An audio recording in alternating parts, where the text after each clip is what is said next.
இப்போ நீங்கள் வந்து போலீஸ்காரங்க இந்த அஜித்குமார் விவகாரத்தில் கொடுமையாக நடந்துக்கிறாங்க அப்படிங்கிற மாதிரி சொல்லியிருந்தீங்க. நீங்களுமே நிறைய தடவை காவல்துறையினரால் சித்திரவதைக்குள்ளாக்கப்பட்டிருக்கீங்க அப்படிங்கிற மாதிரி. என்ன எந்த பேர்ல அடிச்சாலும் கிடையாது, அடிச்சா திருப்பி அடிச்சு போடும். அது வேற.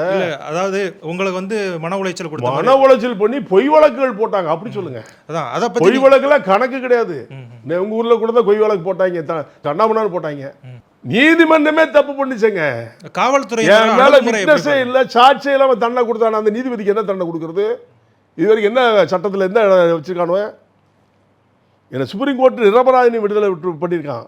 அப்போ சுப்ரீம் கோர்ட்டில் இருக்கிற நீதிபதிக்கு டபுள் பெஞ்ச் வந்து நிரபராதி எப்படி இவ்வளோ நாள் வச்சேன்னு சொல்லி கேட்டு என்ன ரிலீஸ் பண்ணுறாங்க.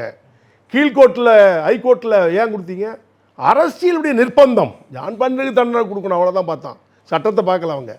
அதான் சொன்னேன், ஏழைக்கு ஒரு சட்டம், பணக்காரனுக்கு ஒரு சட்டம், காவல்துறைக்கு ஒரு சட்டம், உங்களுக்கு ஒரு சட்டம், எனக்கு ஒரு சட்டம். இப்படி தான் நடந்துக்கிட்டு இருக்கு அணுகுமுறை. சில அதிகாரிகள் நல்ல அணுகுமுறை பண்ணுறாங்க. நான் நிறைய அதிகாரிகள்கிட்ட போய் பேச போவேன், சிலவங்களுக்கு வேண்டி சொல்ல போவேன். சில விஷயங்களில் பொய் வழக்கு போட போவாங்க, கூப்பிட்டு சார் கொஞ்சம் நல்லா விசாரித்து போடுங்க அப்படிலாம் சொல்லுவேன். அதே மாதிரி என் மேலேயும் பொய் வழக்கு போடுவாங்க. நான் விசாரித்து போடுங்க, என்ன விசாரிக்க கூப்பிடவே மாட்டானுவோம். யாராவது நீங்கள் போய் என் பேரில் கம்ப்ளைண்ட் கொடுத்தா உடனே எஃப்ஐஆர் போட்டுருவாங்க. ஒரு சட்டம் என்ன சொல்லுது? இந்த கேஸு உண்மையாக பொய்யான்னு 2 பேரும் விசாரித்து வழக்கு போடணுமா இல்லையா? அப்படி தமிழ்நாட்டில் எத்தனை காவல்துறை அதிகாரி செய்கிறாங்க சொல்லுங்கள்? ஒரு வேளை புகார் கொடுத்தால் நேரடியாக பிரதிவாதி வாதி 2 பேர் உட்கார வச்சு என்ன கம்ப்ளைண்ட், இது உண்மையாக பொய்யான்னு சேர்த்து எஃப்ஐஆர் போட்டு ரிமாண்ட் பண்ணும். இது சட்டம். தமிழ்நாட்டில் எங்கே நடக்குது? யாரோ ஒரு பொம்பளை சொன்னாலும் சொல்லி, ஃபோனில் சொன்னாலும் சொல்லி பிடிச்சி அடித்து கொதறி கொண்டு இருக்காங்களே.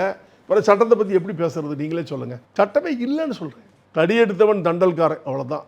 அவனுக்கு பவர் இருக்குது, அவன் ஆடி ஓடி மேலே ஏறிக்கிட்டே போவான். எங்களை மாதிரி பாமர மக்கள் பழிவாங்கத்தான் செய்வாங்க. அதை ஃபேஸ் பண்ணி தான் ஆகணும், வேறு வழியே இல்லை.